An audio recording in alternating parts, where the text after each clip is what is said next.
The chlorine-scented water dripped from Marlene Hartwell's manicured fingers as she brazenly adjusted the pool skimmer, her eyes locked on the property line separating her meticulously maintained backyard from the neighboring lot. She knew exactly what she was doing, and she didn't care who saw. Robert Martinez watched from his kitchen window, his coffee mug trembling slightly in his hand as Marlene continued her brazen invasion. For the past 3 months, she had been treating his above-ground pool as if it were an extension of her own pristine backyard, and today was the final straw. The pool had been his pride and joy, a recent addition that took months of saving and careful planning. When he first moved into the Pinewood Estates neighborhood 6 years ago, he'd been welcomed with open arms. But everything changed when Marlene Hartwell became the self-appointed president of the Homeowners Association last summer. At 52, Marlene was a force of nature. Perfectly coiffed blonde hair, designer sunglasses that never seemed to leave her face, and a clipboard that was as much a weapon as it was an organizational tool. She prided herself on maintaining what she called community standards, a euphemism that thinly veiled her true passion, controlling every single aspect of the neighborhood. "Just cleaning up a bit," Marlene called out, her voice saccharine sweet with an underlying edge of challenge. She knew exactly what she was doing. The pool skimmer in her hand moved methodically, scooping leaves from the water's surface as if she owned every inch of the space. Robert's grip on the coffee mug tightened. He tolerated her incremental invasions, the passive-aggressive notes about his lawn's grass length, the complaints about the color of his fence stain, the multiple citations for minor infractions that always seemed to find their way into his mailbox. But this was different. The neighborhood knew Marlene's reputation. She'd driven out 3 families in the past 2 years, her relentless HOA enforcement making life unbearable for anyone who didn't conform to her exacting standards. Some whispered about lawsuits, others about her mysterious past, but no one dared to challenge her directly. Robert had been different, a quiet software engineer who preferred solving complex coding problems to neighborhood drama, yet always believed in following rules. But Marlene had a way of twisting those rules, interpreting them with such precision that they became weapons rather than guidelines. As she continued to skim his pool, her designer sandals leaving perfect prints on his carefully laid concrete patio, Robert made a decision. This wasn't just about a pool or property lines anymore. This was about dignity, respect, and drawing a line in the sand, or in this case, in chlorinated water. He set down his coffee mug, the ceramic making a sharp click against the granite countertop. Something was about to change in Pinewood Estates, and Marlene Hartwell had no idea what was coming. Little did she know, Robert Martinez was not going to be just another neighborhood statistic. He was going to fight back, and he was going to do it in a way that would make the entire community sit up and take notice. Robert's fingers flew across the keyboard, each keystroke a calculated move in what was becoming an intricate chess match with Marlene Hartwell. His background in software engineering wasn't just about writing code, it was about finding solutions, identifying patterns, and exploiting weaknesses. He'd spent the entire night meticulously documenting every single interaction with Marlene.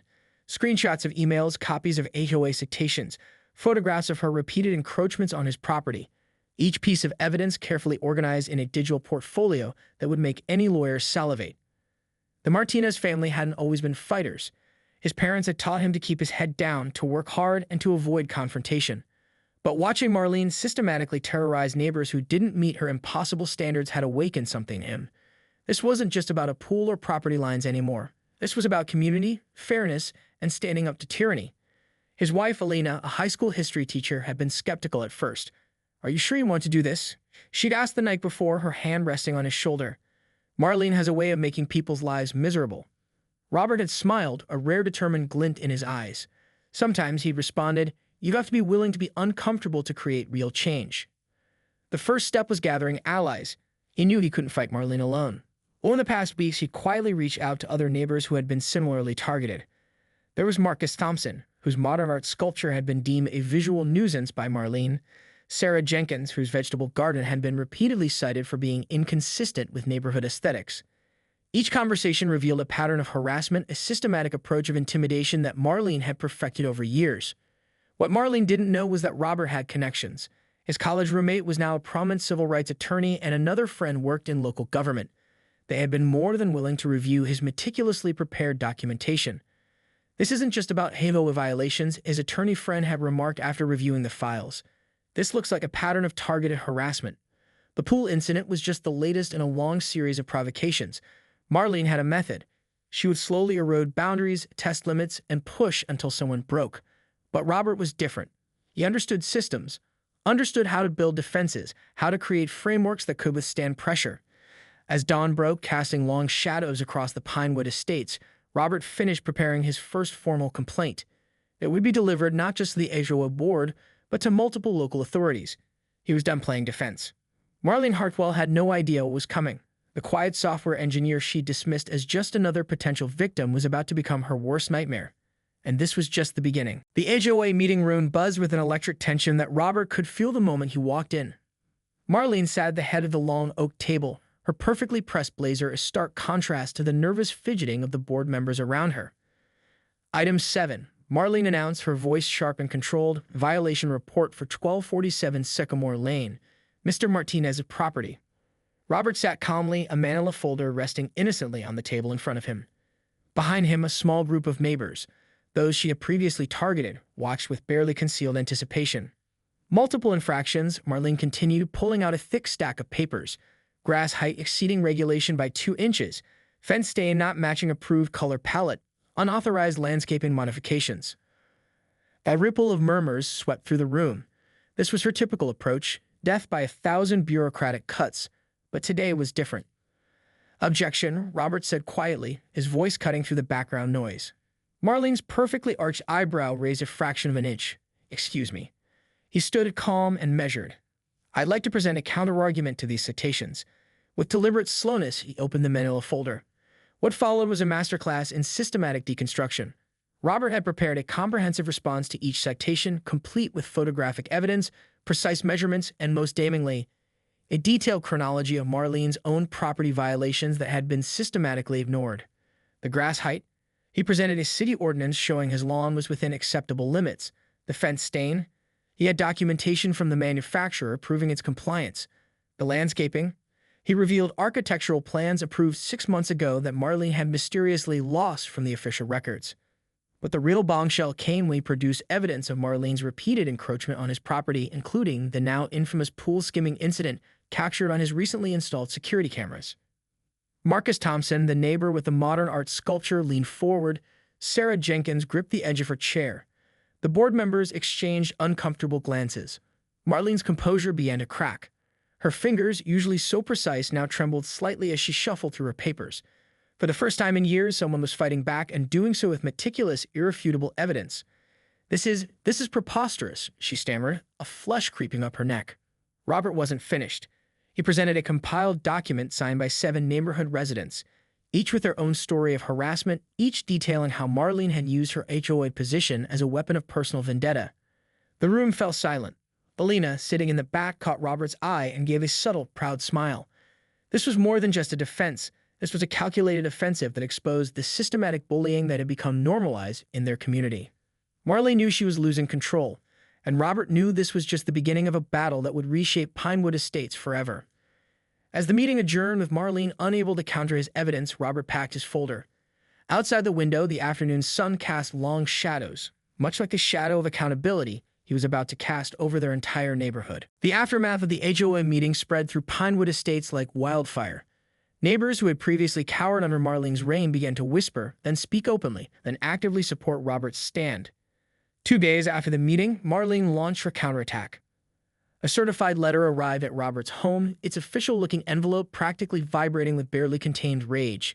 Inside, a new set of citations, more complex, more intricate, but still following her familiar pattern of bureaucratic harassment. This time, she'd gone after Alina's carefully maintained vegetable garden.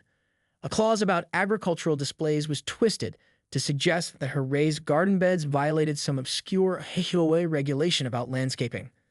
The citation claimed the wooden frames were unsightly and not in keeping with neighborhood aesthetics. Alina showed the letter to Robert, her typically calm demeanor replaced by a fire he rarely saw. "She's gone too far," she muttered, her fingers tracing the official letterhead. But Robert was prepared. He had anticipated Marlene would not go down without a fight. His network of neighbors was growing stronger by the day. Marcus Thompson, the artist whose sculpture had been a previous target, had begun documenting every interaction with the HOA. Sarah Jenkins, whose own battles with Marlene were legendary in quiet whispers, was compiling a dossier of past violations. What Marlene didn't realize was that Robert's approach was systemic. He wasn't just fighting. He was rebuilding the entire framework of how their community handled disputes. His next move was strategic. He reached out to the local media, not with accusations, but with a carefully crafted narrative about community governance and homeowner rights. A young reporter from the local newspaper, Jennifer Rodriguez, found the story fascinating. She saw beyond the surface-level conflict and recognized a deeper issue of power dynamics within suburban communities. This isn't just about one neighborhood, Jennifer told Robert during their interview. This is about how small pockets of power can be weaponized against ordinary people. The interview would run in the weekend edition, but its implications were already spreading. Robert's phone began to ring calls from other HOA members in surrounding communities, people who had similar experiences but had never found the courage to speak up. Marlene, meanwhile, was not idle. She called an emergency board meeting, her usual composure now tinged with desperation. The narrative was slipping from her control, and she knew it. "We cannot let Martinez destroy everything we've built," she told the board members, her voice a mixture of threat and plea. But the board's composition had subtly shifted. The members who once nodded reflexively now asked pointed questions. They requested documentation. They demanded transparency. As night fell over Pinewood Estates, a quiet revolution was brewing. Robert sat in his home office, surrounded by meticulously organized files, Alina reading over his shoulder. The pool, the initial point of conflict, now seemed almost symbolic. It was no longer just about a physical space, but about the boundaries of community, power, and respect. Marlene had started this war, but Robert was determined to finish it, not with destruction, but with something far more powerful: systemic, documented change. The weekend newspaper hit the stands like a silent bomb, Jennifer Rodriguez's investigative piece spreading through Pinewood Estates and surrounding communities like wildfire. The headline blazed across the page, "Hevoa Tyranny, One Neighborhood's Battle Against Bureaucratic Bullying." Marlene's phone began to ring. First, a trickle of calls from board members. Then, angry residents. By mid-morning, it had become a deluge of accusations, questions, and demands for explanations. Her carefully constructed world was crumbling, one phone call at a time. At the local coffee shop, conversations buzzed with Robert's story. Tales of Marlene's past tyranny surfaced. Stories that had been whispered behind closed doors, now shouted openly. Marcus Thompson shared how she forced him to remove his award-winning sculpture. Sarah Jenkins recounted the multiple citations about her garden that had cost her thousands in legal fees. But Marlene was not one to surrender easily. That afternoon, she arrived at Robert's house, her Mercedes SUV cutting a sharp line into his driveway. No clipboard today, just raw, unbridled anger. Elena was in the garden when Marlene approached, her footsteps sharp and precise on the carefully maintained path. "This ends now," Marlene hissed, her perfectly maintained facade cracking at the edges. Elena stood her ground, a trowel still in her hand. "I believe you're trespassing," she said calmly. "Would you like me to call the police?" The threat hung in the air between them. Marlene's eyes darted around the garden, the very same garden she tried to cite in her latest bureaucratic attack. Every raised bed, every carefully tended vegetable plant seemed to mock her previous citation. Inside, Robert watched through the window. He had anticipated this moment, recorded every second on his home security system. This wasn't just about defense anymore, it was about creating a comprehensive record of Marlene's harassment. The neighborhood had changed. Where people once cowered, they now stood together. The group of neighbors had begun to form an informal support network, sharing resources, documenting interactions, supporting each other against HOA overreach. Marlene represented more than just one person. She was a symbol of a broader problem. Small-scale authoritarianism disguised as community management, power wielded through endless citations and bureaucratic manipulation. "You think you've won," Marlene spat at Elena, "but this isn't over." But something had fundamentally shifted. The power dynamics that had kept Marlene in control for years were dissolving. The community that once feared her now saw her for what she was, a bully hiding behind official letterhead and pseudo-legal jargon. As Marlene turned to leave, Elena called after her. "Actually, I believe it is over." The words hung in the air, a quiet declaration of a battle won, but a war that was far from finished. Robert stepped out onto the porch, watching Marlene's retreat. The neighborhood seemed different now, brighter, more open. Neighbors who had previously avoided eye contact now stood on their lawns, watching, supporting. Something fundamental had changed in Pinewood Estates, and Marlene Hartwell was about to discover just how profound that change would be. The emergency HOA board meeting was unlike any Pinewood Estates had seen before. Where Marlene once ruled with an iron fist, now she sat isolated, her usual confidence replaced by a desperate defensiveness. City officials filled the room. A representative from the state's Housing Regulatory Board leaned forward, flipping through a thick stack of documents Robert and his allies had compiled. Years of meticulously documented harassment, financial improprieties, and systematic bullying lay bare on the conference table. "Ms. Hartwell," the state representative began, her voice clinical and detached, "we've reviewed the comprehensive report submitted by Mr. Martinez and several other Pinewood Estates residents. Marlene's perfectly manicured fingers gripped the edge of the table. The room was silent save for the soft rustling of papers and the occasional click of a pen.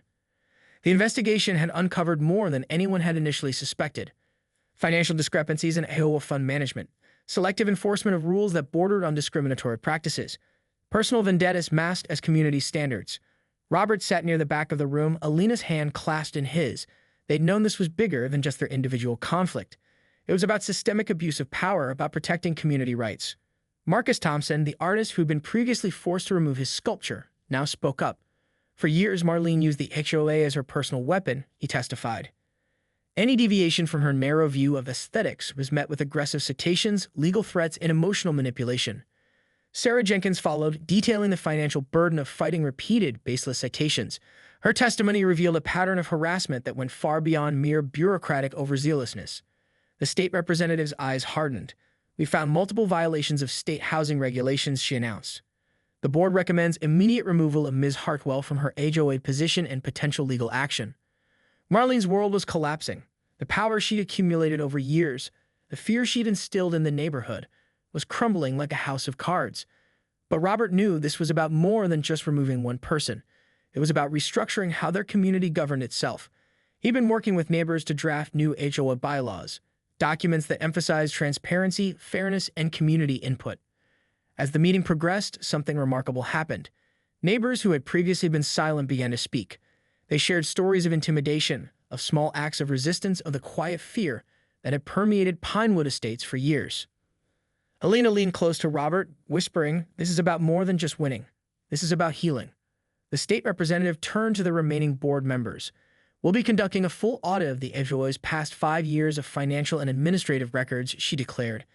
"Any board members who are complicit in these practices should prepare for potential legal consequences." Marlene remained silent, her usual composure shattered. The woman who had once ruled the neighborhood through fear now looked small, almost insignificant. As the meeting concluded, Robert caught a glimpse of something unexpected in the hallway, a look of gratitude from neighbors he'd barely spoken to before. They weren't just reclaiming their community, they were reimagining what community could mean. The pool where this all began seemed to shimmer in the distance, a symbol of the boundaries that had been crossed and the new boundaries being established. 3 months had passed since the hearing that dismantled Marlene Hartwell's reign of terror. Pinewood Estates was transforming, and the change was more profound than anyone could have imagined. The new HOA board looked nothing like its predecessor. Diverse, inclusive, and committed to transparency, they held monthly community meetings where every resident could voice their concerns. Robert found himself reluctantly drafted onto the board, not as a ruler, but as a facilitator. Alina's vegetable garden had become something of a neighborhood landmark. What was once a point of contention was now a community project. Neighbors would gather on weekends, children learning about urban gardening, seniors sharing generations-old planting techniques. The raised beds that Marlene had once tried to cite now represented unity and growth. Marcus Thompson's controversial sculpture had been reinstated, this time with a small plaque explaining its significance to the neighborhood's journey. It stood as a reminder of the power of standing up against arbitrary rules. But Marlene wasn't entirely out of the picture. The legal proceedings had been brutal. She'd been stripped of her HOA position, faced significant fines, and was prohibited from serving on any community boards for 5 years. More damaging was the social ostracism, a punishment far more cutting than any official sanction. Robert discovered that Marlene's behavior wasn't new. Investigations revealed a pattern of similar tactics in 2 previous neighborhoods she'd lived in. Her current home was now on the market, a silent testament to her fallen status. One crisp autumn evening, as Robert and Elena hosted a neighborhood potluck, something unthinkable during Marlene's reign, an unexpected visitor arrived. An older woman, perhaps in her 70s, approached cautiously. She introduced herself as Margaret Wilson, a longtime resident who had remained silent during Marlene's reign out of fear. "I wanted to thank you," Margaret said, her voice trembling slightly, "not just for what you did, but for showing us we could be better." The potluck fell silent. Neighbors exchanged glances, a collective understanding passing between them. This was more than just a victory over one person. It was a reclamation of community. Robert thought back to that first day by the pool, when Marlene had so brazenly crossed his property line. He realized now that boundaries weren't just about physical space, they were about respect, understanding, and collective dignity. As the evening wore on, laughter filled the backyard.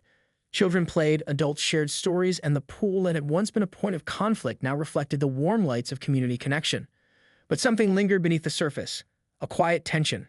a sense that while this chapter was closing, the story was far from over.